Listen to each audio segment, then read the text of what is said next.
أبا القاسم محمد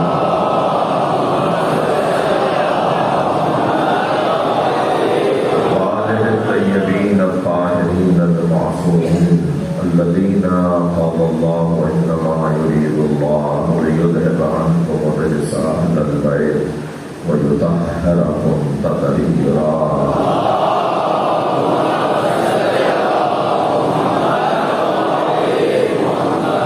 الله عليهم أجمعين من يوم عداوتهم إلى قيام يوم الدين. أما بعد، قال الحكيم في القرآن الكريم: بسم الله الرحمن الرحيم. ولقد أرسلنا موسى بآياتنا أن أخرج قومك من الظلمات إلى النور وذكرهم بأيام الله إن في ذلك لآيات لكل صبار شكور. صلوات.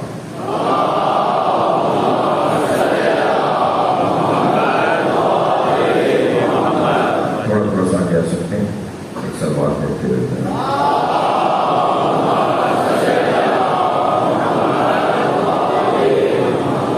اور بلند صلوات.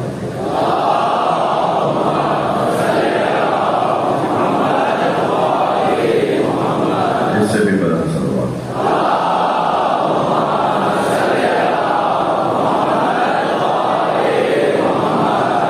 رزق میں اضافے کے لیے بلند صلوات.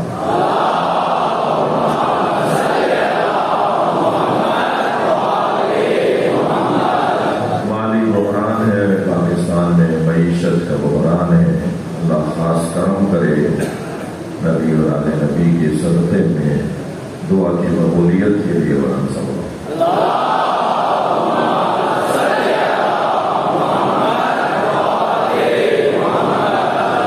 سورہ مبارکہ ابراہیم آیت نمبر 5. اللہ نے اس کلام میں ارشاد فرما رہا ہے: وَلَقَدْ أَرْسَلْنَا مُوسَىٰ بِآيَاتِنَا، اور بتحقیق ہم نے موسیٰ کو بھیجا ہے اپنی آیات کے ساتھ. أَنْ أَخْرِجْ قَوْمَكَ، اے موسیٰ اپنی قوم کو نکالو، نجات دو، بچاؤ، اپنی قوم کو لے جاؤ من الظلمات إلى النور، ظلمتوں سے نکال کر نور کی طرف. وذکرہم بأیام اللہ، اور اپنی قوم کے سامنے اللہ کے ایام، اللہ کے دنوں کو دہراؤ. ان فی ذلک لآیات لکل صبار شکور، اور اس میں یہ جو کچھ بات ہوئی، اس میں ہر صابر اور شاکر کے لیے ہماری کھلی نشانیاں ہیں. صلوات پڑھ ذرا محمد و آلہ.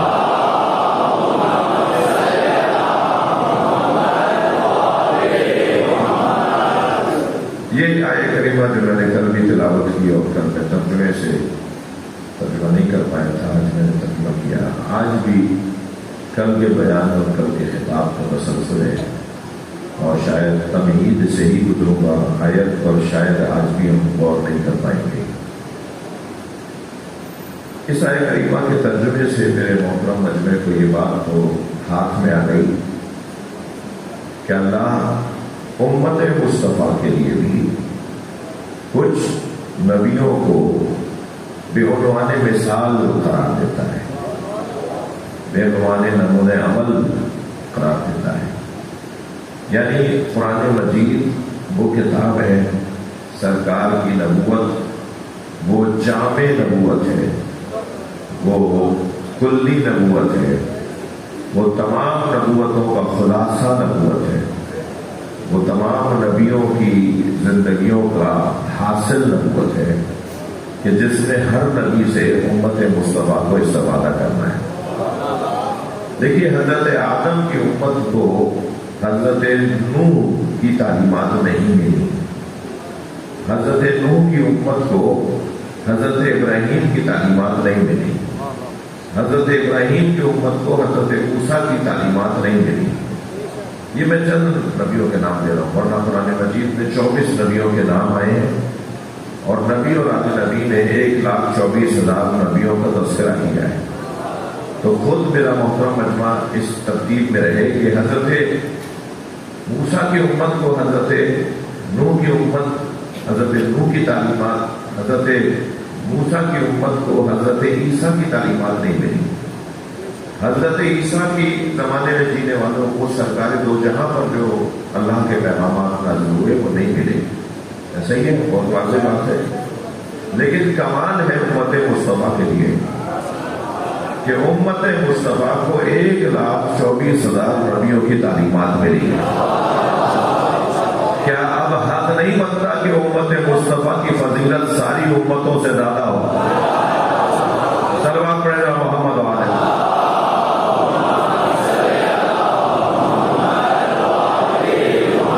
لہذا سرکار کی امت یعنی اس زمانے کے لوگ اور نبی کے ظاہری زمانے میں لوگ، اور جب تک عنوان نبوت نبی مکرم یعنی قیامت نہیں آ جاتی اس وقت تک امت مصطفیٰ خیر الامم کہلائے گی.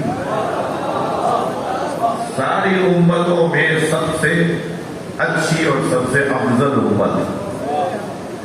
اور یہ جو سب سے اچھی امت ہے یعنی سب سے افضل امت ہے، اس امت کو خیر الامم جو قرار دیا گیا ہے تو پھر اس کا حق بھی بنتا ہے کہ یہ لوگوں کے لیے بھی خیر ہو. یعنی یہ تمام امتوں کے لیے خیر کا عنوان رکھے. اس کی فضیلت کا تقاضا یہ ہے. اور جسے بڑا بنایا جاتا ہے اسے بڑا ثابت کرنا ہوتا ہے.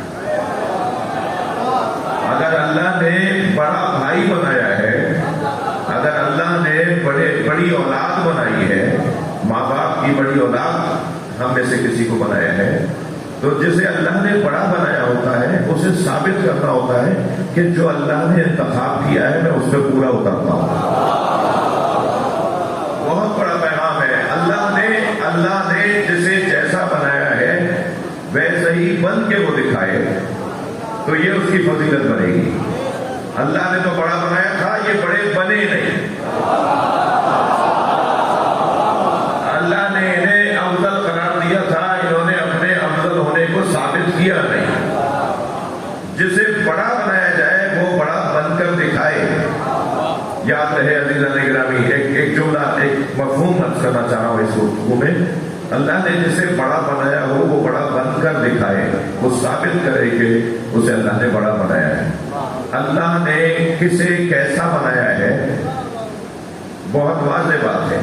ایک قول مجھے بہت زیادہ عزیز ہے، میں اس سے ہر بار لطف لیتا ہوں، ہر بار اس سے ذائقہ لیتا ہوں، ہر بار میں اس سے حلاوت لیتا ہوں. مجھے سیدہ کے قول سے ایک خاص ذائقہ آتا ہے. بی بی فرماتی ہیں انی احب من الصبیان خمسۃ خصال، مجھے بچوں کی 5 خصلتیں پسند ہیں. مجھے بچوں کی 5 صفتیں پسند ہیں. میں یہ بولتے ہوئے بچوں کو ہی دیکھ رہا ہوں اس وقت جیسے. سیدہ فرما رہی ہے مجھے بچوں کی 5 صفات پسند ہیں. الاول انہم الباکون، مجھے اچھا لگتا ہے، مجھے پسند ہے یہ روتے جاتا ہے.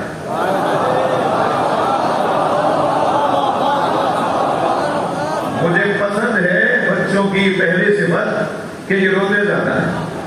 یہ سیدہ کو پسند ہے کہ بچے روتے جاتا ہے.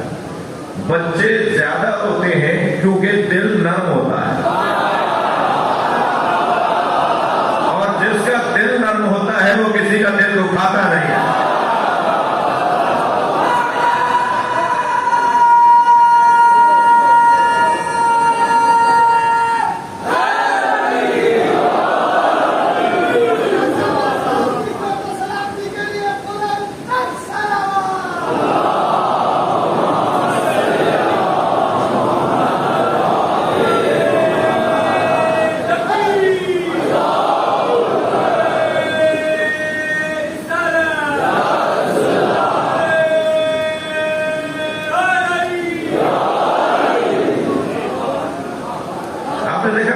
بچے کو دھکا دے کے گرنے والے بچے کے ساتھ روتا ہے. ارے بھائی یہ تو گرا ہے، اسے چوٹ لگی ہے، یہ اس لیے رو رہا ہے، تم کیوں رو رہے ہو؟ دھکا دینے والا جب بچہ گرتا ہے، جسے دھکا دیا ہوتا ہے، وہ تو روتا ہے، مگر یہ بھی رو پڑتا ہے. یہ رو کر بتاتا ہے کہ میری نیت خراب نہیں تھی.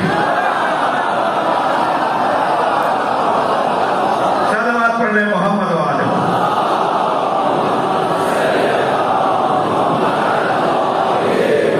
بھائی میں بہت فارمولے والا جملہ کہہ کے گیا ہوں. یہ فارمولہ ہے. اگر مجھے سامنے والے کے بارے میں پتا ہو کہ ان کی نیت خراب نہیں ہے تو میں ان کی غلط بات کو بھی برداشت کر جاؤں گا، اس لیے کہ بات انہوں نے غلط کی ہے مگر نیت سچی ہے. اور جن کی نیت سچی ہوتی ہے نا، ان کا لہجہ بھی، ان کا چہرہ بھی بتاتا ہے کہ نیت سچی ہے. اور جن کی نیت میں خرابی ہوتی ہے، ان کے جملے بھی بتا دیتے ہیں کہ ان کی نیت میں کھوٹ ہے. سمجھے؟ تو یاد رہے کہ اگر نیت اچھی ہو اور عمل برا، پھر ایک فارمولہ کہہ رہا ہوں، اگر نیت اچھی ہو اور عمل برا ہو تو کیونکہ نیت اچھی ہے، اس عمل کے برے نتیجوں کو وہی ٹھیک کرتا ہے جس کے لیے نیت اچھی. اس لیے کہ یہ تو ارادہ ہی نہیں تھا، یہ تو چاہتے ہی نہیں تھے، یہ تو سوچا ہی نہیں تھا کہ یہ کام ہو جائے اور اس سے یہ نقصانات سامنے آ جائے. نیت تو بہت اچھی تھی، نیت تو صحیح تھی، مگر نتیجہ برا نکل آیا. تو اس برے نتیجے کو بھی ٹھیک پھر وہی کرتا ہے کہ جو نیت کی پاکی کو دیکھ رہا ہوتا ہے. میرے بچوں جوانوں، الاعمال بالنیات، اعمال کا دار و مدار نیتوں پر ہے، اور انسان کے عمل سے زیادہ بہتر اس کی نیت ہے. اس لیے کہ عمل میں پھر کہیں ریاکاری آ جاتی ہے. 2 رکعت نماز جو 3 منٹ میں شاید پوری ہو جائے، وہ مسلسل پہلی رکعت تو اللہ کی خاطر ہوئی اور دوسری میں ایک مرتبہ دروازہ کھلنے کی آواز آئی، اور جیسے ہی دوسری رکعت میں دروازہ کھلنے کی آواز آئی تو انہوں نے قرأت اور اچھی کر لی. توجہ ہے مرد کی؟ انہوں نے اور طرح سجا کے پڑھنا شروع کر دیا، اس لیے کہ انہیں اب یہ احساس ہو گیا ہے کہ کمرے میں کوئی آ گیا ہے. یعنی اگر مجمع میں عبادت کا رنگ کچھ اور ہو اور تنہائی میں عبادت کا رنگ کچھ اور ہو تو جان لے ریاکاری ہے. تھک رہے ہیں آپ میری باتوں سے؟ ریاکاری کا ایک پیمانہ، ریاکاری کیسے میں جانوں اپنے آپ کو، کیسے میں اپنے، وہ ٹیسٹر کیا ہے، وہ تھرمامیٹر کیا ہے، وہ ذریعہ آزمائش کیا ہے کہ میں اپنے آپ کو پہچانوں کہ میرا عمل یہ خدائی ہے، للہی ہے، یا یہ میرا عمل ریاکاری کا ہے، دکھاوے کا ہے. اس کی ایک کسوٹی ہے کہ اگر وہی عمل مجمع میں سجا کے ہوتا ہو اور تنہائی میں سر سے اتار پھینکنے کا ہوتا ہو تو بس جان لے کہ میں اس کام میں، اس عمل میں ریاکار ہوں. اور اگر تنہائی میں بھی ویسے ہی شوق ذوق سے، توجہ احساس سے ہوتا ہے جیسا میں مسجد میں، جیسا میں مجمع میں کر رہا ہوتا ہوں، تو پھر وہ کام خلوص کے ساتھ ہے، اخلاص کے ساتھ ہے. تو بی بی فرماتی ہے الاول انہم المعقوم، مجھے اچھا لگتا ہے یہ روتے زیادہ ہے. عزیزان گرامی، زیادہ رونے والوں کی ایک خوبی یہ ہے، زیادہ رونے والوں کی آفرین مرحبا، خاص مقام ہے حسین مولا کے اداروں. اس لیے جس قوم کو رونے کی مشق کروائی جاتی ہے، جو قوم رونے کا اہتمام کرتی ہو، جو قوم رونے کے لیے خرچہ کرتی ہو، بہت ساری قومیں ہنسنے کے لیے خرچہ کرتی ہے، بہت ساری قومیں خوشیاں منانے کے لیے خرچہ کرتی ہے، مگر ایک قوم ایسی ہے جو رونے کے لیے خرچہ کرتی ہے، جو منہ پیٹنے کے لیے خرچہ کرتی ہے، جو بدن کو تکلیف دینے کے لیے خرچہ کرتی ہے. سلام ہو ایسی قوم پر جو رونے کی مشق کرتی ہو، وہ ایک پریکٹس کر رہی ہوتی ہے، چاہے اسے پتہ بھی نہ ہو کہ ہمیں کس کام پہ لگایا ہے. ہمارے اماموں نے، ہمارے ائمہ نے ہمیں کس کام پہ لگایا ہوا ہے، شاید اس کو احساس بھی نہ ہو اس نعمت کا، اس نعمت کا شاید اسے پتہ بھی نہ ہو کہ کتنی بڑی نعمت آئمہ نے دے دی ہے اسے. جو قوم رونے کی مشق کرتی ہو اس کا دل خود بخود نرم ہونا شروع ہو جائے گا, اور جس کا دل نرم ہو جاتا ہے وہ کسی کا دل نہیں دکھاتا, وہ کہیں جا کے پھٹتا نہیں ہے, وہ کسی کو قتل نہیں کرتا.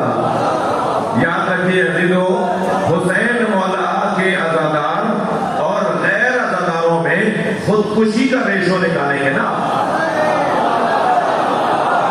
تو خودکشی کرنے والوں میں آپ کو وہ زیادہ ملیں گے جو علم نہیں رکھتے,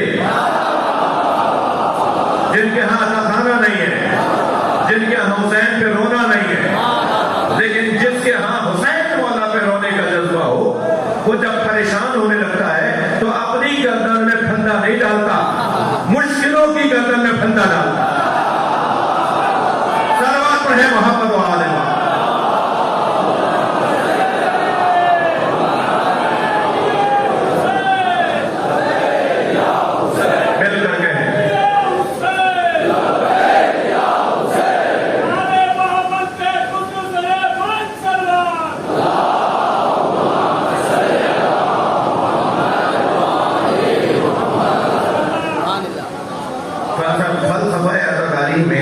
ایک پہلو ہے جو میں نے بیان کیا. مجھے میرے بچے بھی آئے ہوئے ہیں کہ جو مجلسوں میں بیٹھنے کے عادی نہیں ہے, یہ بھی ایک 5-8% وہ جوان وہ بچے وہ لوگ مجھے یہ توفیق حاصل ہے کہ سننے کے لیے آتے ہیں. کچھ تو آتے جاتے کہہ دیتے ہیں کہ میں پہلی دفعہ آپ کی وجہ سے مجلس میں آیا ہوں, میں نے زندگی میں پہلی مجلس کی ہے. میں انہیں فلسفہ عذابی اور کتنے زیادہ پیغامات مجھے ان کو دینے ہیں, یہ مجھے زیادہ پتہ ہے بعض لوگوں اس کی اس بات. الاول انہ المعقول بھی فرمانی مجھے اچھا لگتا ہے, یہ روزے جاتا ہے. الثانی کیسے آئے تھے, بات میں یہ کہا تھا کہ اللہ نے اگر بڑا بنایا ہے, اللہ نے اگر بڑا بنایا ہے, اللہ نے اگر کیسا جیسا بنایا ہے ویسے ہی رہنا ہنر ہے. یہ ہنر ہے کہ ویسے ہی رہو جیسے اللہ نے بنایا. تمہیں اللہ نے بڑا بھائی بنایا تو بڑے بھائی بن کے دکھاؤ. اگر اللہ نے تمہیں بڑی اولاد بنایا تو بڑی اولاد بن کے دکھاؤ. اگر اللہ نے تمہیں سردار بنایا ہے قبیلے کا تو سردار بن کے دکھاؤ. اگر اللہ نے تمہیں مثلاً فلاں قبیلے پہ پیدا کیا ہے تو وہاں اپنی ذمہ داریوں کو ادا کرو, جیسے بنائے گئے ہو ایسے بن کر ثابت کرو. الثانی دوسرا, میری بیوی فرماتی ہیں لا یدخرون لغد, مجھے بچوں کی یہ صفت اچھی لگتی ہے کہ یہ آج کا کام کل پہ نہیں چھوڑتے. ابھی چاہیے, یہی چاہیے, آج ہی جائیں گے. کتنا ہی آپ کہتے رہے کل لے جائیں گے, کل دلوا دیں گے, تمہیں کل لے جائیں گے, کل دکھا دیں گے, کل دلوا دیں گے. کہتے نہیں ہمیں آج ہی چاہیے. بچے جو طے کر دیتے ہیں نا اسے کل پہ نہیں چھوڑتے. جب یہ طے ہو گیا کہ یہ چیز ہونی ہے تو پھر آج ہی ہونی ہے. بہت سارے لوگ اس بات کا احساس نہیں کرتے کہ کوئی ہمارے پاس ہمارے ہی بلانے پر آیا ہے اور ہم ہی اسے کہہ رہے ہیں کہ کل آ جاؤ. اور نہ جانے وہ کہاں سے چل کر آیا ہے, نہ جانے کتنی اس نے بسیں بدلی ہیں, نہ جانے کہاں کہاں اسے کسی سے الجھن کا سامنا کرنا پڑا, اور کیا پتا اس نے کس سے کتنے قرضے کے پیسے لے کر اپنے سفر کو یہاں تک پہنچایا. اور میں نے ایک شیطان کی زبان استعمال کی, ہلائی, اور میں نے کہا کل آ جاؤ. بھائی آپ نے تو بلایا تھا, نہیں آج میں نہیں کر سکتا, کل آ جاؤ. یہ بہت بڑا زیادتی ہے, ظلم ہے, اور اس سے مجھے ہمیں شاید پتہ بھی نہ چلے. میں ایک پورا جو ماحول ہے اس کے مطابق بات کر رہا ہوں. شاید ہمیں پتہ بھی نہ چلے کہ اس عمل سے ہماری زندگی سے کون کون سی توفیقات سلب ہو جائیں گی. اللہ نے ہمیں ایک ہفتے بعد کچھ دینا تھا, اب تقدیر طے کرے گی کہ ہم اسے نہیں دینا. ہمیں پتہ بھی نہیں ہے کہ کیا ملنا تھا, اور وہ جو طے ہو گیا تھا وہ ہمارے نام عمل سے ہٹا دیا گیا. خاص طور پر میں اپنے بچوں جوانوں سے کہہ رہا ہوں, سی ایس ایس کرنے والے بچے بیٹھے ہیں, اچھی تعلیم حاصل کرنے والے بچے بیٹھے ہیں، اچھے گھرانوں کے، یعنی جن گھرانوں میں تعلیم کا توجہ ہے وہ بچے آئے ہوئے ہیں۔ میں ان سے کہوں گا کہ جب تمہیں نیپا ٹریننگ کروائی جائے نا، جب تمہیں پوسٹنگ سے پہلے ٹریننگ کروائی جائے، اس سے بڑی ٹریننگ یہ مجلس سے ادا ہے۔ وہ جو اہل بیت نے ہمیں ٹریننگ دی ہے، وہ جو سیدہ نے ہمیں ٹریننگ دی ہے، وہ جو کربلا والوں نے ہمیں ٹریننگ دی ہے، اس کو اگر میں اپنی زندگیوں میں اصولوں کے طور پر لے لوں تو میں جہاں بھی افسر رہوں گا، میں جہاں بھی خدمت مملکت کروں گا، وہاں میں ان باتوں کا خیال رکھوں گا۔ آج کا کام کل پہ نہیں چھوڑتے۔ الثالث، بی بی فرماتی ہیں یجتمعون علی التراب، تیسری صفت مجھے یہ اچھی لگتی ہے، یہ مٹی پہ بیٹھ جاتا ہے۔ ان کے اندر تکبر نہیں ہے، انہیں جہاں جگہ ملتی ہے وہاں بیٹھ جاتے ہیں۔ ان کے اندر میں نہیں ہے، انا نہیں ہے، خود پسندی نہیں ہے، اپنی شخصیت کے لیے قائل نہیں۔ انسان کو سب سے زیادہ دھوکہ جو دیتا ہے نا، وہ خود اپنا آپ اسے دھوکہ دیتا ہے۔ کوئی کسی کو دھوکہ نہیں دے سکتا، انسان خود اپنے آپ کو دھوکہ دیتا ہے۔ میرے مولا علی فرماتے ہیں ما لبثت علی نفسی ولا لبث علی، آج تک علی نے خود کو دھوکہ نہیں دیا، اور دنیا میں کوئی پیدا نہیں ہوا جو علی کو دھوکہ دیتا ہے۔ صلوات پڑھنے مولا کی ذات پر۔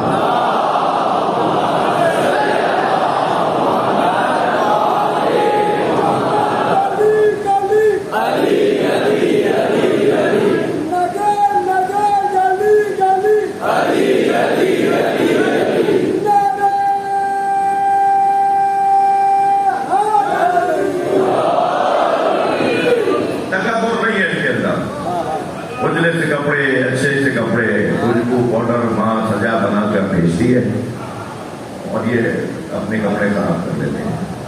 یہ کیا ہوا، یہ کیا لگ گیا، یہ کیا ہوا؟ کھیل رہے تھے، کہاں کھیل رہے تھے؟ اور بعد میں وہ بنا سا کام کے گھر پر گیا نا، وہ بجری اتری ہوئی ہے، آپ اس سے کہتے ہیں بچے، میں بچوں کی بات کر رہا ہوں، امیر اور غریب کے بچے کی نہیں بات۔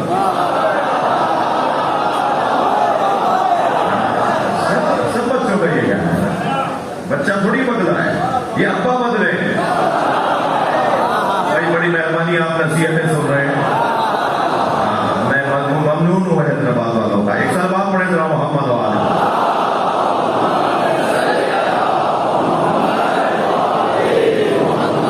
بچہ نہیں بدل رہا بھائی، بچہ نہیں بدل رہا، یہ ابا اماں بدل گئے ہیں، اور یہ وہ نہیں رہے کہ جیسا اللہ نے بنایا تھا۔ ابا اماں ویسے نہیں رہے، بچہ ویسے ہی ہے جیسا اللہ نے بنایا۔ یہ تیسری صفت یجتمعون علی التراب۔ چوتھی صفت اللہ اکبر، یعمرون ثم یخربون، یہ مٹی کے کھلونے، گھروندے، سرنگے، مکانات مٹی میں بناتے ہیں، ایسے ہی ہے نا، ہم سب نے کیا یہ کام، اور یہ مٹی کے کھلونے بناتے ہیں، اور جب کھیل ختم ہوتا ہے تو لات مار کے توڑ دیتے ہیں۔ بی بی کا جملہ ہے یہ مٹی کے کھلونے بنا کر توڑ دیتے ہیں، کیونکہ یہ کھلونے ان کی دنیا ہے۔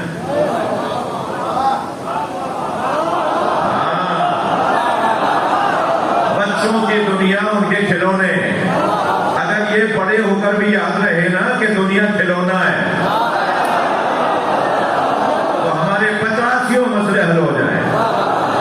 بچوں کی دنیا ان کے کھلونے ہیں، اور وہ اپنی دنیا سے کھیلنے کے بعد اسے توڑ دیتے ہیں۔ سیدہ فرمائی مجھے اچھا لگتا ہے یہ دنیا سے دل نہیں لگاتے،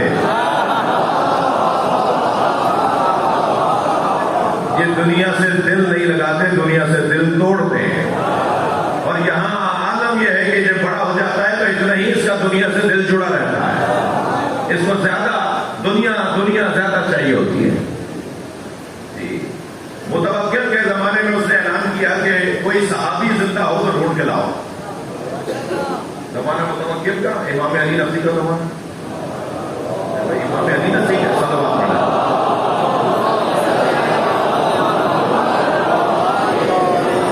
اتنا آگے جو ہے وہ 200 سوا 200 سال 250 سال کا کون ہوگا؟ مگر ایک بزرگ تلاش کر دیا جائے، اور وہ چل نہیں پا رہے تھے، انہیں بستر پر ان کو بیڈ پر اٹھا کر لے گئے، تو متوکل نے کہا کہ کوئی حدیث جو تم نے خود نبی سے سنی ہو، کوئی حدیث سناؤ جو تم نے خود اپنے کانوں سے سنی ہو۔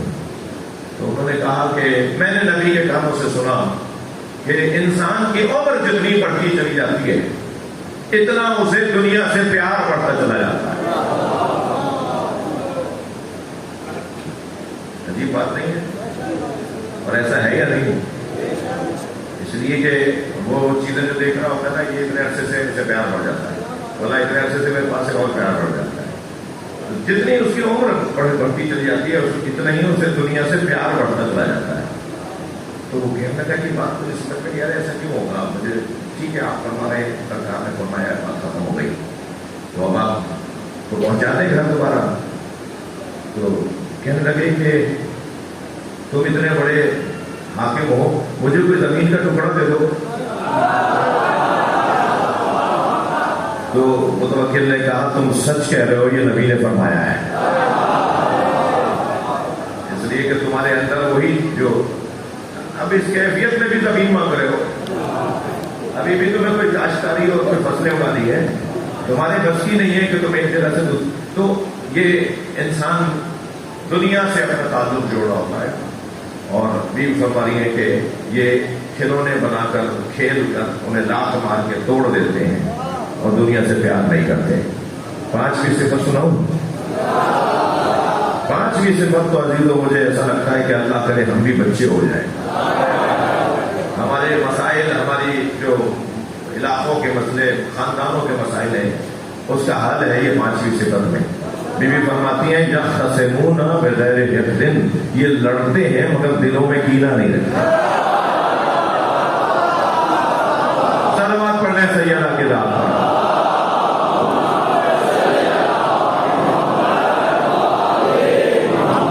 اور بدل صلوات پڑھنے۔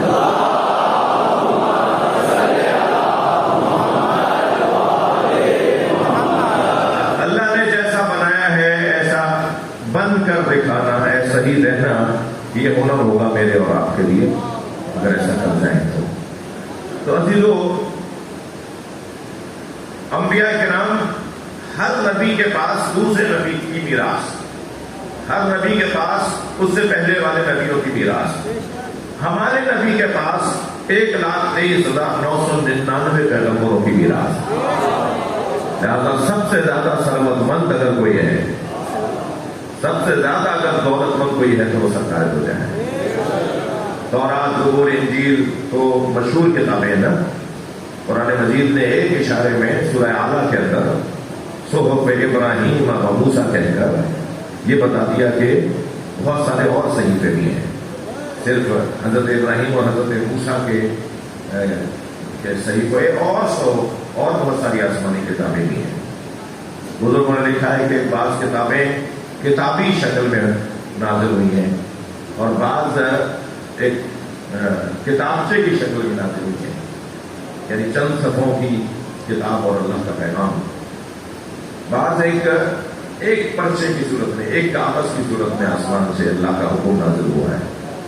تو سینکڑوں کی تعداد میں آسمان سے پیغامات نازل ہوئے ہیں اور اسی نبی پہ کہ جس کے زمانے کے جو حالات ہوتے تھے، اور ان ساری تعلیمات کو جب ایک جگہ کیا جائے، اس کا خلاصہ کیا جائے، اس کا نچوڑ نکالا جائے تو پھر قرآن مجید بنتا ہے۔ ایسا ہی ہے، لہٰذا قرآن مجید کے اندر توجہ ہے۔ ایک صلوات اور پڑھ رہا ہوں۔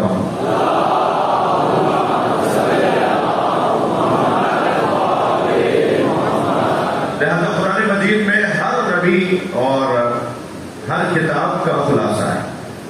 چند ہستیاں ایسی ہیں، کل کی بات یہاں سے جڑے گی، چند ہستیاں ایسی ہیں عزیزان گرامی کہ جنہیں اللہ نے امت مصطفیٰ کے لیے بھی نمونہ قرار دیا ہے۔ لہذا حضرت ابراہیم کے لیے ارشاد ہوا وَلَقَدْ كَانَتْ فِي إِبْرَاهِيمَ أُسْوَةٌ حَسَنَةٌ، ابراہیم کی زندگی میں تمہارے لیے اسوہ حسنہ ہے۔ ہمیں حضرت ابراہیم، یہ حج کیسے کر رہے ہیں؟ حج کس کے عمل کو دہرا رہے ہیں؟ توجہ میرے ساتھ ہے، یہ حج جو ہے حضرت ابراہیم کا ایک عمل ہے نا، جسے آج امت مصطفیٰ دوہرا رہی ہے۔ اسی طرح جب حضرت یوسف کی بات آئی تو آواز آئی ان فی یوسف و اخوتہ آیات للسائلین. یوسف اور یوسف کے بھائیوں کے بارے میں جو قرآن میں پیغامات آئے ہیں وہ ہر چاہنے والے کے لیے، ہر طلب کرنے والے کے لیے اس میں نشانیاں ہیں، اس میں پیغامات ہیں. ایسے ہی ہے. پھر سرکار دو جہاں کی زندگی کا منظر کچھ اور حسین ہے. اور یہاں حضرت موسیٰ کی یہ آیت کا میں آپ کے سامنے دوبارہ تلاوت کی، اس میں حضرت موسیٰ کو ہمارے لیے علم عمل فرق دیا ہے، کیونکہ آخر میں آ رہا ہے کہ ان فی ذالک لآیات لکل صبار شکور. اس میں ہر صابر اور شاکر کے لیے اللہ کی نشانی ہے. یہ انبیاء کرام کے واقعات ایک جگہ. عزیزان گرامی، میں ایک نتیجے کا جملہ آپ کو ہدیہ کر رہا ہوں. سارے نبیوں کی تعلیمات ایک جگہ کر دی جائیں اور وہ تعلیمات کسی کے حوالے یہ کہہ کر دی جائیں کہ تم اب ان کے محافظ ہو، تو جو سارے نبیوں کی تعلیمات کا محافظ بنے گا اسے وارث انبیاء حسین کہا جائے. السلام علیکہ یا وارث آدم صفوت اللہ، السلام علیکہ یا وارث نوح نبی اللہ، السلام علیکہ یا وارث ابراہیم خلیل اللہ، السلام علیکہ یا وارث موسیٰ کلیم اللہ، السلام علیکہ یا وارث عیسیٰ روح اللہ، السلام علیکہ یا وارث محمد المصطفیٰ، السلام علیکہ یا وارث، السلام علیکہ یا ابن خدیجہ الکبریٰ. یعنی تمام نبیوں کا وارث حسین. اللہ اکبر. کوئی یہ نہ سمجھے کہ صرف وراثت اقدار کی اور تہذیب کی ہے، بلکہ حضرت خدیجہ کا وارث بنا کر بتایا حسین وہ ہے جو رزق بھی بانٹتا. حسین کے دروازے پر آنے والا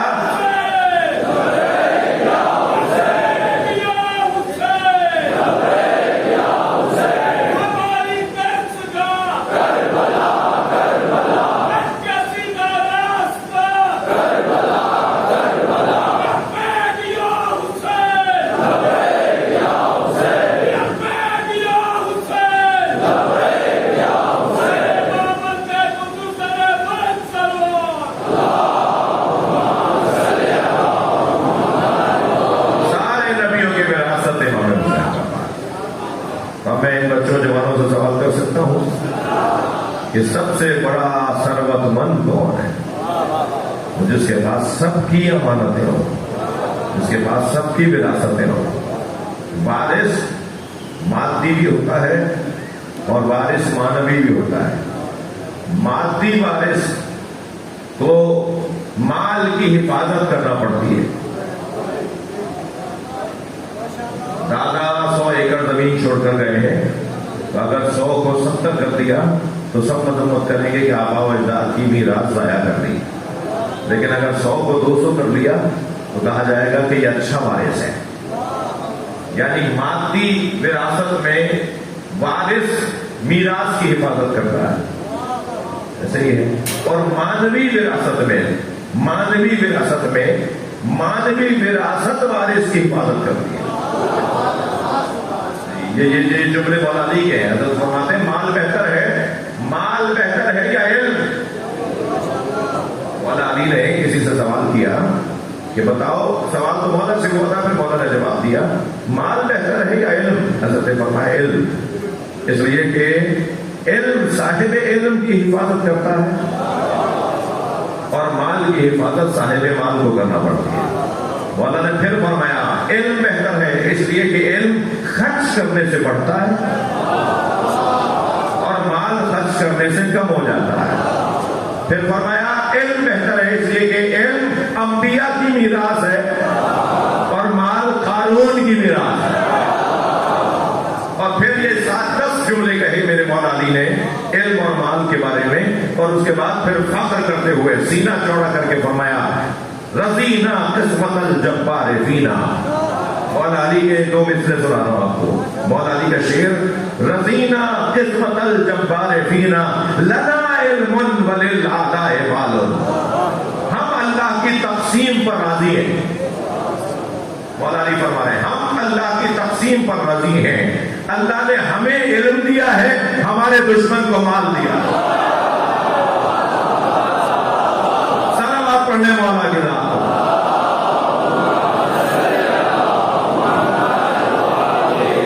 اور بلند صلوات پڑھنے۔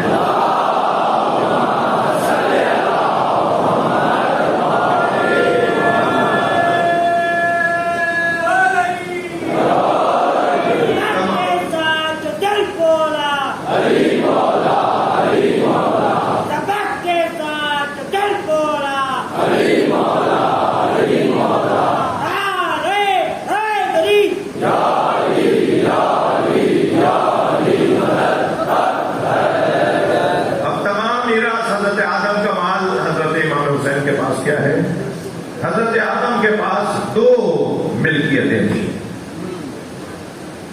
جو مشہور، واضح، روشن قرآنی آیات سے ثابت ہے، ورنہ تو دو کہہ کر حضرت آدم علیہ السلام کو جو مقام ہے وہ اس میں یہ نہیں ہے کہ ہم اس کو کم کرنا چاہ رہے، نہیں، دو بہت مشہور ملکیتیں حضرت آدم کے پاس۔ ایک علم،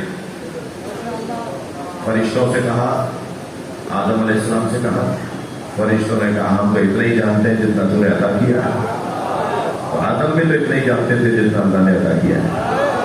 فرض یہ ہے کہ آدم کو علم کا استعمال آتا تھا اور فرشتوں کو علم کا استعمال نہیں آتا۔ یہی پیغام ہے، لفظ بدلا ہوا ہے میں نے۔ حضرت آدم جانتے تھے کہ یہ جو علم ہے اس کا مصداق یہ ہے، اس علم کا، اس نام کا مصداق یہ ہے۔ فرشتوں کو علم تھا، استعمال کرنا نہیں آیا، لہذا فرشتے حضرت آدم سے زیادہ آگے نہیں بڑھ پائے، حضرت آدم کامیاب ہو گئے اور حکم آیا کہ اب تم آدم کو سجدہ کرو، اور سب نے سجدہ کیا الا ابلیس۔ ابلیس نے سجدہ نہیں کیا۔ یہ اللہ کا کرم نہیں ہے کہ ابلیس فرشتہ نہیں تھا مگر پھر بھی اللہ نے فرشتوں کے ساتھ اس کا ذکر کیا ہے۔ اگر کوئی عبادت کرے تو پھر اسے عبادت گزاروں میں تو شامل کیا جاتا ہے نا، لیکن یاد رہے کوئی اتنی عبادت کرے، کوئی اتنا خرچہ کرے، کوئی کئی بار اپنا گھر اللہ کی راہ میں دے دے، کوئی اللہ کی بہت عبادت کرے، بھائی اس سے زیادہ تو نہیں کہ زمین کا کوئی حصہ نہیں تھا جہاں ابلیس نے سجدہ نہ کیا ہو۔ اتنی محنت کرنے کے بعد آخر میں کیا ہوا؟ بس آخر میں جا کر ساری عبادتیں ضائع۔ اس کا مطلب یہ ہے کہ ماضی مستقبل کی وجہ سے برباد ہو سکتا ہے، کل برباد ہو سکتا ہے آج کی وجہ سے، آج آنے والے کل کی وجہ سے برباد ہو سکتا ہے۔ تو یہی تو اصل جہاد ہے کہ اپنے کل کو بچاتے رہو۔ ماضی میں اگر تم نے کام تھوڑا بھی کیا ہے تو اس سے زیادہ اہمیت یہ ہے کہ اپنا مستقبل بچاؤ، اپنے کل کو بچاؤ، اپنے آئندہ کو بچاؤ۔ ہم سب کل کی تلاش میں ہیں۔ ہم اپنے ان بچوں سے کہتے ہیں بیٹا پڑھ لو کل اچھا ہو جائے گا، آج محنت کر لو کل اچھا ہو جائے گا، آج ذرا جاگ لو، آج ذرا ہاسٹل میں والدین سے بہن بھائیوں سے دور رہنے کو برداشت کر لو، کل تمہارا اچھا ہو جائے گا۔ ہم سب کل کی تلاش میں ہیں نا، مجلس میں کیوں بیٹھے ہوئے ہیں؟ تاکہ ہماری قبر اچھی ہو جائے، ہمارا کل اچھا ہو جائے۔ ایک زیادہ تر تعداد تو ایسے ہی ہے نا، زیادہ تر تعداد ایسی ہے کہ ہم اپنے کل کی وجہ سے بیٹھے ہیں۔ ایک تعداد ہوتی ہے جو دیکھنے آتی ہے کہ ان کے ہاتھ میں کل بھی ہے، جن کا ذکر ہو رہا ہے ان کے ہاتھ میں کل بھی ہے۔ جب وہ مجلس میں آگے بیٹھ جاتا ہے اسے اندازہ ہوتا ہے کہ جن کا ذکر ہو رہا تھا انہی کے ہاتھ میں تو کل ہے۔ قبر میں بھی وہی آئیں گے، محشر میں بھی وہی نظر آئیں گے، جنت کے دروازے پہ بھی یا علی لکھا نظر آئے گا، جنت کی ہوائیں بھی علی علی کی صدائیں بنیں گی، تو انہی کے ہاتھ میں تو کل ہے۔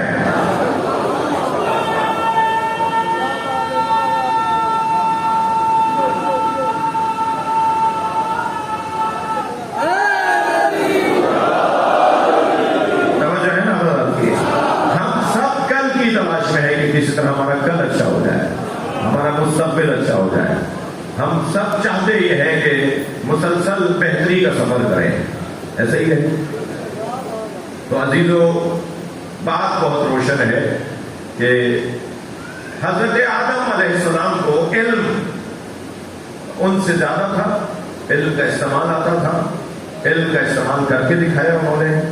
ہؤلاء الاسماء انبئونی علی ہؤلاء، بتاؤ یہ نام کس کے ہیں؟ حضرت آدم نے بتا دیا کہ یہ نام کس کے ہیں. فرشتے نہیں بتا سکے کہ نام کس کے ہیں. یعنی یہ محمد کس کا نام ہے، یہ علی کس کا نام ہے، یہ سیدہ کا نام وہاں تھا اور وہاں نور سیدہ بھی تھا. حضرت آدم نے بتا دیا کہ یہ جو نور ہے یہ فاطمہ کا ہے، یہ جو محمد نام ہے وہ اس نور کا ہے. تو فرشتوں کو حکم ہوا اور سب نے سجدہ کیا الا ابلیس. ابلیس نے سجدہ نہیں کیا. میں ایک جملہ کہے بغیر جاؤں گا نہیں، اور وہ یہ کہ ابلیس کا ماضی بہت اچھا تھا، مستقبل برباد ہو گیا. اتنی محنت کرنے کے بعد بھی کوئی شیطان رجیم بن سکتا ہے، اتنی محنت کرنے کے بعد بھی کوئی لعین بن سکتا ہے، اس لیے کہ اس نے مستقبل اپنا خراب کر لیا. ہم یہی تو کہہ رہے ہیں کہ یہ تلاش کرو کہ کس کے ساتھ ظلم کرنے سے مستقبل برباد ہوتا ہے. بھائی نبی کی آل کو دکھانے سے تمہارا مستقبل کیسے اچھا ہوگا؟ صلوات پڑھے ذرا محمد و آل محمد.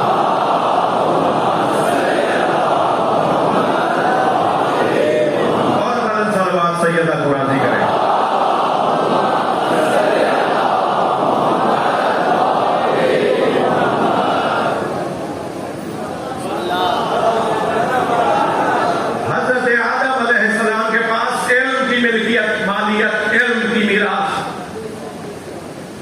امام حسین علم حضرت آدم کے وارث. دوسری چیز کیا تھی حضرت آدم کے پاس؟ ابھی ضمن بیان بھی ہو گئی لیکن میں اسے عنوان کے ساتھ بیان کرتا ہوں، اور وہ ہے تعظیم ملائکہ. تعبد ملائکہ نہیں تھا. حضرت آدم کو جو سجدہ کیا وہ تعبدی سجدہ نہیں تھا. تعبد صرف اللہ، عبادت صرف اللہ کی، اور حکم الہی کو مان کر کسی کے آگے جھکنا یہ عبادت الہیہ ہے اور اس کی تعظیم ہے. حکم کس کا تھا؟ بھائی جھک جاؤ. اللہ کا حکم ماننا بھی تو عبادت ہے. اللہ کا حکم مان کر سارے فرشتوں نے حضرت آدم کو سجدہ کیا، وہ تعظیمی سجدہ. جی لفظوں کو اور تھوڑا سا واضح کروں، ہم خانہ کعبہ کو سجدہ نہیں کرتے. خانہ کعبہ اللہ نہیں ہے اور نہ ہی اللہ وہاں محدود ہے. یہ اللہ مکے میں نہیں ملتا. جی بہت سے لوگوں کو مسجدوں میں اللہ نہیں ملتا، مسلمانوں پہ اللہ نہیں ملتا، بہت سارے لوگوں کو مکے میں اللہ نہیں ملتا، خانہ کعبہ جا کر بھی اللہ نہیں ملتا. کچھ تو مکے جاتے ہیں خانہ کعبہ کو دیکھ کر اس کے پردے میں ہی لٹکے رہتے ہیں، کچھ ہیں جو اس کے پرنالے میں ہی بہتے رہتے ہیں، کچھ اس کے تالے کو ہی کھولتے رہتے ہیں، کچھ دروازے پر ہی رکے رہتے ہیں، کچھ خانہ کعبہ کے حتیم میں ہی چکر لگاتے رہ جاتے ہیں، کچھ ہیں جو بیت سے بیت تک پہنچتے ہیں اور کچھ ہیں جو بیت سے اہل بیت تک پہنچتے ہیں.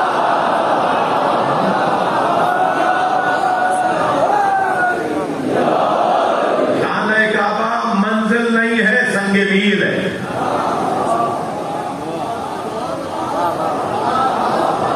بھائی میں اور آپ ہم سبھی سفر کرتے ہیں نا، مسلسل ہائی وے پہ جا رہے ہیں، موٹر وے پہ جا رہے ہیں، وہ جو سنگ میل نظر آتا ہے وہ دیکھ دیکھ کر تسلی ہو رہی ہوتی ہے کہ منزل قریب ہے.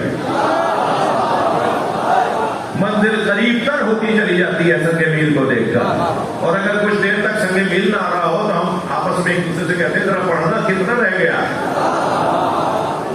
تو بس جسے دیکھ کر امید بڑھے. میں فارمولوں کی زبان میں آج بات کر رہا ہوں. جسے دیکھ کر امید بڑھے، جسے دیکھ کر تسلی ہونے لگے، جسے دیکھ کر شوق بڑھنے لگے، جسے دیکھ کر تیاری بڑھنے لگے. وطن قریب آتا ہے تو بیگ سنبھالنا شروع کر دیتے ہیں نا. اپنی چیزوں کو سمیٹنا شروع کر دیتے ہیں نا. اب کیسے جیسے گاڑی رکے گی, جیسے پلین رکے گا, جیسے ہی ٹرین رکے گی ہمیں اترنا ہے, ہمارا گھر قریب آ رہا ہے, ہمارا وطن قریب آ رہا ہے, منزل قریب آ رہی ہے. سنگ میل منزل سے قریب کرنے کا ذریعہ ہے, منزل نہیں ہے. مگر سنگ میل کا ایک بڑا کارنامہ یہ ہے کہ وہ منزل سے امید بڑھاتا رہتا ہے. اب کبھی سنگ میل روزہ ہے, روزہ ماہ رمضان کا روزہ یہ سنگ میل ہے, کبھی یہ نماز سنگ میل ہے, توجہ, اور کبھی یہ خانہ کعبہ حج سنگ میل ہے, کبھی یہ خمس و زکات سنگ میل ہے. اور جس رستے پہ چل کر سنگ میل کو دیکھ دیکھ کر منزل یاد آ رہی ہے, اس رستے کو اہل بیت کہتے ہیں. اس لیے کہ اگر آپ کو سنگ میل تو بتا رہا ہو, مگر آپ کسی ایسے رستے پہ ہو جو منزل نہیں دے گا. منزل پر پہنچنے کے لیے رستہ بھی صحیح ہو. جانا کراچی تھا, چڑھ گئے لاہور کی روڈ پہ, تو جتنا تیز گاڑی چلے گی اتنا ہی منزل سے دور. تو عزیزو, سنگ میل کا مرحلہ بعد میں آئے گا, پہلے اپنا رستہ طے کرو. جنہیں اہل بیت سے محبت نہیں ہے انہیں نماز روزے کے سنگ میل کام نہیں آئیں گے.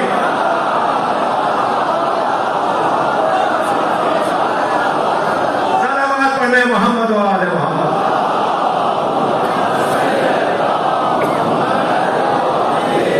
ہمیں حج کا سنگ میل کام نہیں آئے گا. دوسرا عنوان حضرت امام حسین کے پاس حضرت آدم کی زندگی سے تعظیم ملائکہ. اگر حضرت آدم کی تعظیم ملائکہ کر رہے ہیں تو حسین وارث آدم ہے. 5000 فرشتے قبر حسین پر اللہ کی طرف سے مامور ہیں. روزانہ 5000 ہر وقت 5000 فرشتے امام حسین کے مزار پر مامور ہیں. اور جب ان فرشتوں کی ڈیوٹی تبدیل ہوتی ہے اور یہ عرش کی طرف جاتے ہیں تو دوسرے 5000 فرشتے باقاعدہ ان سے ذمہ داریاں لیتے ہیں اور ان کے حوالے ذمہ داریاں کر کے وہ واپس چلے جاتے ہیں. 5000 فرشتے. کبھی غور کیا کربلا جانے والے کا دل کیوں نہیں کرتا کہ واپس آ جاؤ؟ جہاں کی فضا میں فرشتے ہوں, جہاں کے ماحول میں فرشتے ہوں, ایک خاص روحانیت, ایک خاص نور اس سرزمین پر, ایک خاص کشش ہے اس سرزمین پر. وہاں جانے والا آ کر بتا نہیں سکتا کہ کربلا کیا ہے. اس لیے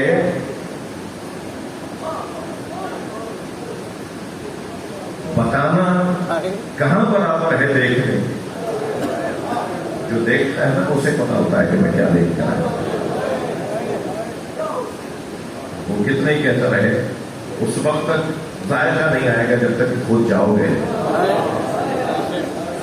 میں صاحبان ثروت لوگوں سے گزارش کر رہا ہوں کہ سال میں ایک بندہ ایسا ضرور ڈھونڈے جو مثلاً ٹھیلا لگاتا ہے, ایک کیبن لگاتا ہے, ٹھیا لگاتا ہے, ڈیلی بیجز پہ کہیں مزدور ہے, روزانہ کہیں دیہاڑی پہ جاتا ہے. وہ تو جا ہی نہیں سکتا نا کربلا. وہ تو 100 روپے روزانہ بچا کے, 5-6 ہزار روپے مہینے میں بچا کے اپنے بچوں کو کیسے چٹنی کھلا رہا ہے, کیسے روٹی کھلا رہا ہے. وہ تو اپنے بچوں کو اسکول بھی نہیں بھیج پا رہا. اور جو مفت والے اسکول ہیں وہاں تعلیم نہیں ہے, وہاں مسائل بہت پیچیدہ ہیں. جانور بندھے ہوئے ہیں, کیا کیا مسائل ہیں. مطلقاً نہیں صحیح مگر ایک بڑی تعداد میں یہ ہمیں منظر نظر آتے ہیں. کہیں کہیں اچھا بھی ہے. میں ابھی پچھلے دنوں کچھ شہروں میں مجھے ایک شوق ہو گیا کہ میں سرکاری گورنمنٹ کے اسکولوں کا دورہ کروں گا تو 30% میرا اپنا تجزیہ, 30% مجھے سرکاری اسکولوں میں پڑھائی ملی. تو لہٰذا میں 30% کی دلاکاری نہیں کروں گا. جو میری مجلس میرا خطاب سن کے کہیں گے مولانا نے ہمیں بھی یاد نہیں رکھا, ایسا تو نہیں ہے. ہم تو بڑی محنت کر رہے ہیں, ہمارے اسکول میں تو اتنے بچے ہیں.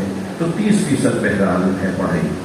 مگر عزیزو, وہ جو نہیں بھیج رہا اپنے بچوں کو پڑھانے کے لیے, وہ جو بچے سے جیسے پال رہا ہے بچوں کو، بوڑھی ماں بھی ہے، بیوہ بہن بھی ساتھ رہتی ہے، اس بیوہ بہن کی 2 بیٹیاں بھی ساتھ آئی ہیں.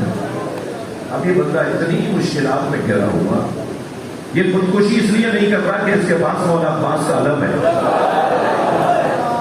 یہ خودکشی اس لیے نہیں کر رہا کہ جب یہ بہت دکھوں میں گھر جاتا ہے تو ڈھونڈتا ہے قدم کا مولا علی میں مجلس کب ہوگی، امامیہ مرکزی ٹرسٹ لطیف آباد میں مجلس کب ہوگی، اور یہ صرف مجلس کو ڈھونڈ رہا ہوتا ہے کہ 1 ہفتے سے گھر میں پریشانیاں، میں حسین پہ رو لوں تاکہ میری پریشانیاں کم ہو جائیں. اور امام حسین پہ رونے سے اسے جو حوصلہ ملتا ہے، چھوڑ دیجیے ان لوگوں کو جو رونے والوں کا مذاق بناتے ہیں، جو توہین کرتے ہیں رونے والوں کی، چھوڑ دیجیے انہیں، اپنا کام کیے جائیے. یہ ماں باپ کا چھوٹے پڑ رہے نا، مجھے خود یاد ہے جب یہ پلاٹ تھا یہاں پلاٹ پر مجلسیں ہوتی تھی، شخصیات یہاں مجلسیں پڑھ جاتی تھی، تو کہا جاتا اتنا بڑا پلاٹ ہے، اس میں اتنے زیادہ لوگ کہاں سے آئیں گے. یہ آج یہ امام بارگاہ اکثر چھوٹا پڑ رہا ہوتا ہے، حسینیوں میں اضافہ ہو گیا ہے، مولا حسین کے مریدوں میں اضافہ ہو گیا ہے. پریشان ماحول، الجھنوں والا ماحول، ہر شخص پریشان نظر آ رہا ہے.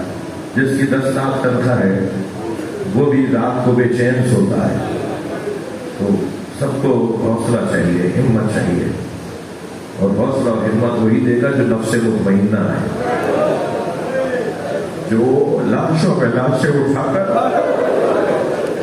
شکر الہی کر رہا تھا، جو اپنے بچوں کے لاشیں اٹھا کر بھی اللہ کا شکر ادا کر رہا تھا،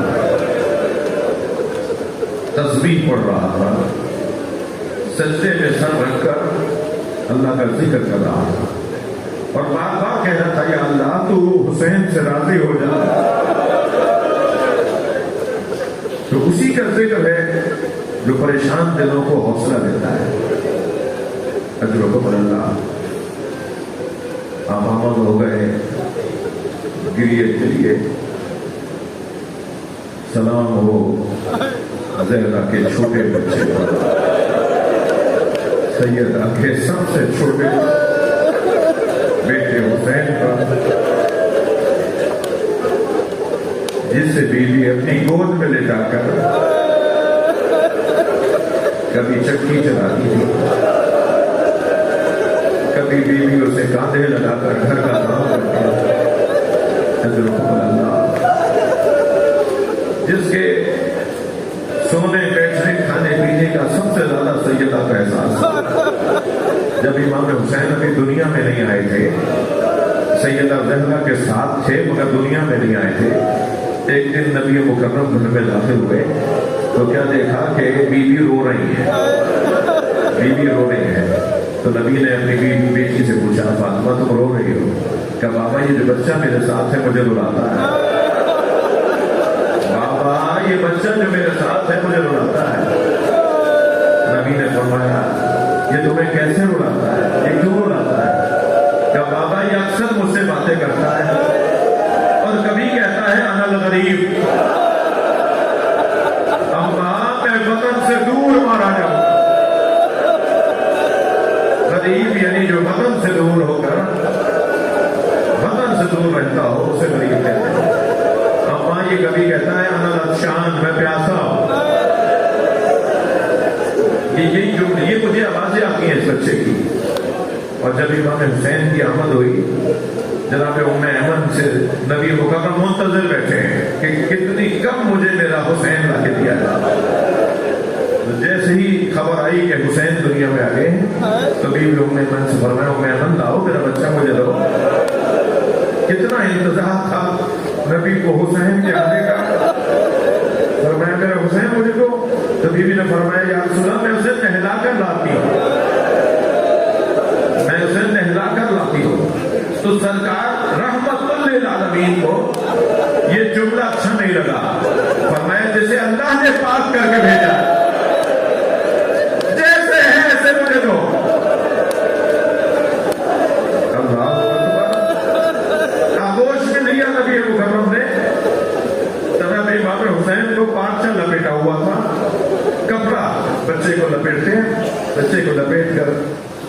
امام حسین کو نبی کی آغوش نے دیا تو نبی نے وہ کپڑا کھولنا شروع کیا.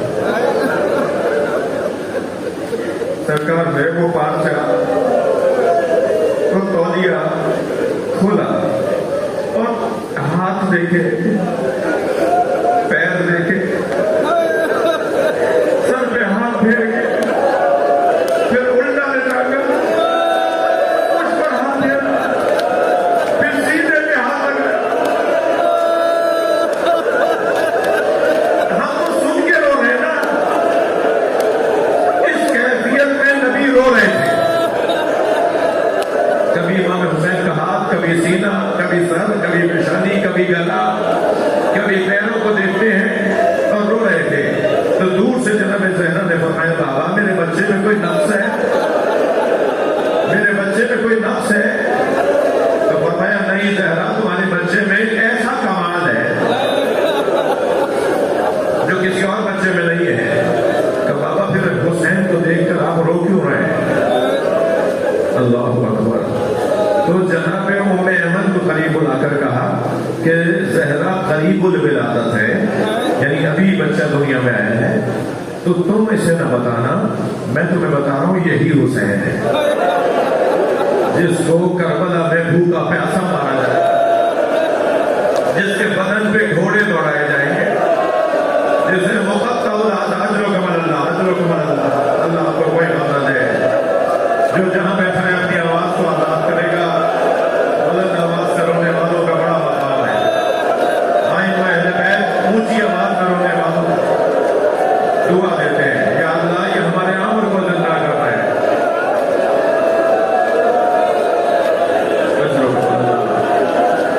کتنا پیار ہے نبی کو اپنے نواسے سے.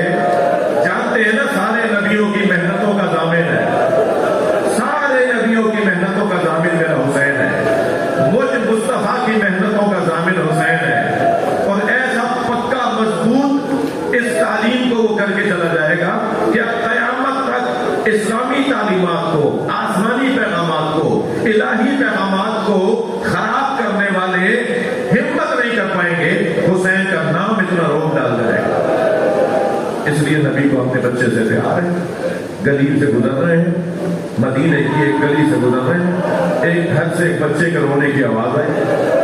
سرکار نے خود دروازہ بجا دیا. دروازے پر ایک خاتون آئی, فرمانے لگے یہ جو بچہ تمہارا رو رہا ہے اس کی آواز میرے حسین سے ملتی ہے, اسے خاموش کرواؤ, مجھ سے برداشت نہیں ہو رہا. اجرکم اللہ. رونے والوں ایک سوال کروں, جو نبی کسی مشابہ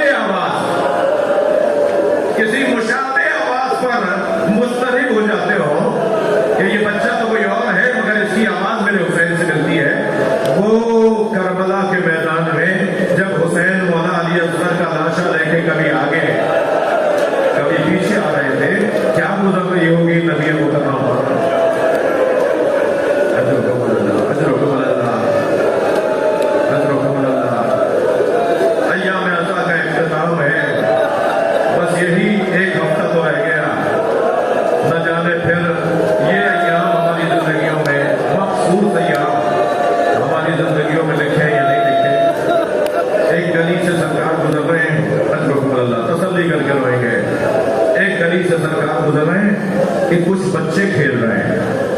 ان بچوں میں سے ایک بچے کو پڑھ کر نبی نے گود میں لیا, پیشانی کا بوسہ دیا, پیار کیا, زمین پر اتارا اور آگے بڑھے. ایک صحابی کی آواز آئی, یا رسول اللہ یہ کس کا بچہ ہے؟ فرمایا مجھے اس سے غرض نہیں یہ کس کا بچہ ہے, مجھے اس سے غرض نہیں میرے حسین سے پیار کرتا ہے. میں نے دیکھا ہے جب میرا حسین کہیں ہوتا ہے یہ اس کا ادب کرتا ہے, یہ اس کا احترام کرتا ہے. راوی کہتا ہے یا وہ حبیب ابن مظاہر تھے یا وہ زہیر قہر تھے جنہیں نبی مکرم نے فرمایا یہ میرے حسین سے پیار کرتا ہے. اور اگر حبیب تھے یا زہیر تھے, دونوں کربلا میں امام حسین کا کیسا ادب کر رہے ہیں. حبیب ابن مظاہر نے تو ایسا ادب کیا کہ جب امام حسین ان کے لاشے پر آئے نا تو حبیب کا لاشا دیکھ کر امام نے ایک جملہ فرمایا, یا اللہ میں گواہی دیتا ہوں یہ قاری قرآن تھا. یا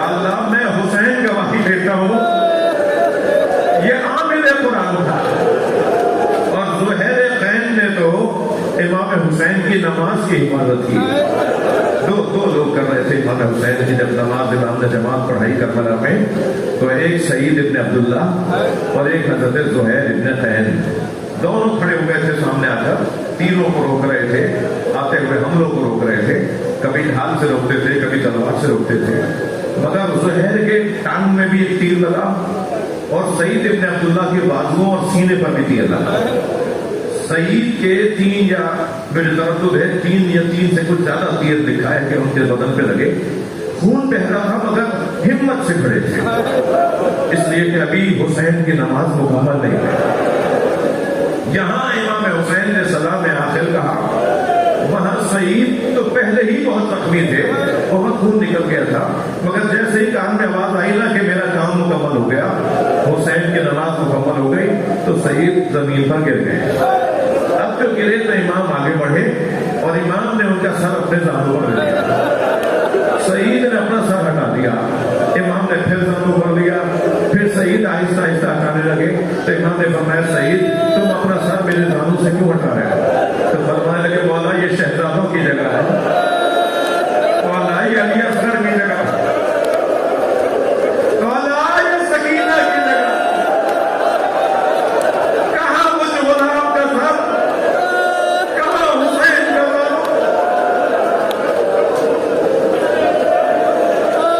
پھر سعید مسکرانے لگے.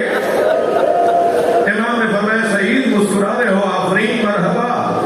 فرمایا مولا میرے سرہانے رسول اللہ آ گئے اور مجھ سے کہتے ہیں تم نے میرے بچے کی حفاظت کی ہے, میں اللہ کا رسول تمہیں جنت لے جانے آیا ہوں.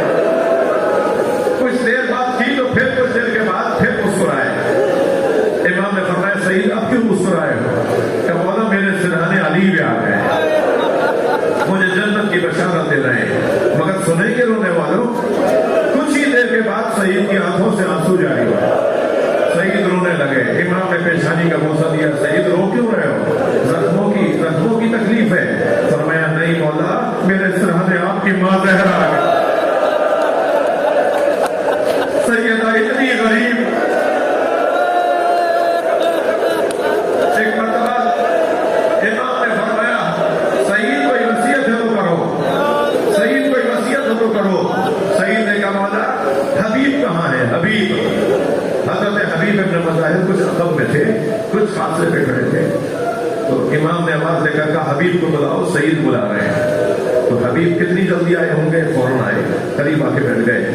تو آپ کانپتی ہوئی آواز میں فرمانے لگے حبیب اپنا کان میرے منہ کے قریب لاؤ. حبیب ابن مظاہر جھک گئے, اپنا کان سعید کے دہن کے قریب لے گئے. تو سعید کے اندر گئے حبیب دیکھو, حبیب دیکھو, حسین کو چھوڑ کے نہ جاؤ, میرا مولا غریب ہو گیا.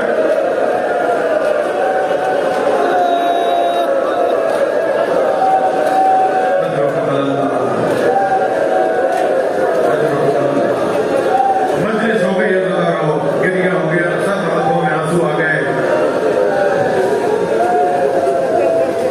میرا دل کہہ رہا ہے میں نے حبیب کا, حسین کے حبیب کا نام لیا ہے. حسین کا دوست, مولا حسین کا دوست حبیب ابن مظاہر. بڑا مان تھا امام کو اپنے دوست پہ, بڑا پیار تھا. جب کوئی مشکل میں ہو, مصیبتوں میں ہو, تو اپنے ان دوستوں کو یاد کرتا ہے جس سے اسے توقع ہوتی ہے کہ میرا دوست میرا ساتھ دے گا. امام نے ایسے ہی حضرت حبیب کو خط لکھا اور حبیب آئے. حبیب نے آ کر اپنی جان قربان کی, حبیب نے آ کے اپنا بچہ قربان کیا, حبیب نے اپنا غلام قربان کیا. حبیب کے 4 بیٹوں میں ایک بیٹا قاسم ابن حبیب, وہ اس وقت نہیں تھا جب وہ کربلا آ رہے تھے, اور وہ کسی مسافرت میں تھا. جب واقعہ کربلا گزر گیا اور اسیروں کا قافلہ کربلا سے کوفہ سے شام گیا, اور شہیدوں کے کٹے ہوئے سر نیزے کی انیوں پر اٹھائے ہوئے تھے. ادھر قاسم ابن حبیب کو پتا چلا کہ کربلا کا واقعہ ہو گیا, میرا بابا بھی شہید ہو گیا. تو قاسم ابن حبیب آیا وہاں جہاں سے یہ سر گزر رہے تھے, قافلہ گزر رہا تھا. خولی کے ہاتھ میں نیزے کی انی پہ حبیب کا سر. تو خولی سے جا کے کہا خولی یہ سر کس کا ہے؟ کہا یہ حبیب کا سر ہے. کہا میں حبیب کا بیٹا قاسم ہوں, مجھے یہ سر دے دے تاکہ میں بابا کا جنازہ دفنا دوں اور بابا بابا کے جنازے کے ساتھ بابا کا سر بھی رکھ دوں جا کر. پوری کہنے لگا یہ تو ہمیں شام پہنچانا ہے, یہ تو ہمیں بتانا ہے کہ ہم نے کتنے لوگ مارے ہیں, کس کس کو ہم نے مارا ہے, کتنے بڑے بڑے لوگوں کو ہم نے مارا ہے, تو یہ تو مجھے شام لے جانا ہے اور مجھے وہاں انعام ملے گا, مقام ملے گا, مجھے کرسی اس کے بدلے میں ملے گی, مجھے دربار میں مقام ملے گا. تو قاسم نے کہا تجھے جو پیسہ ملے گا وہ میں دینے کو تیار, تو بتا تجھے پیسہ کتنا چاہیے. پوری نے سر نہیں دیا حبیب کا. حبیب کا بیٹا قاسم چلا گیا وہاں سے اور یہ قافلہ آگے بڑھتا رہا. اس نے تیاری کی, 2 دن ظاہرہ لگائے اور اپنے 10 طاقتور جنگجو دوستوں کو جمع کیا اور قافلے پر حملہ کیا اور حملہ کر کے اپنے بابا کا سر چھیننے میں کامیاب ہوا. چھوٹی سی جھڑپ ہوئی, ایک جنگ ہوئی اور اپنے بابا کا سر لینے میں کامیاب ہوا. اور جب بابا کا سر ہاتھ میں لیا نا تو دوستوں کو آوازیں لگانے لگا, چلو جس کا جوان بیٹا زندہ اس کے باپ کے سر کو کوئی نیزے پہ نہیں اٹھا سکتا. یہ آواز امام سجاد کے کانوں تک آئی. ہاتھوں میں ہتھکڑیاں, پیروں میں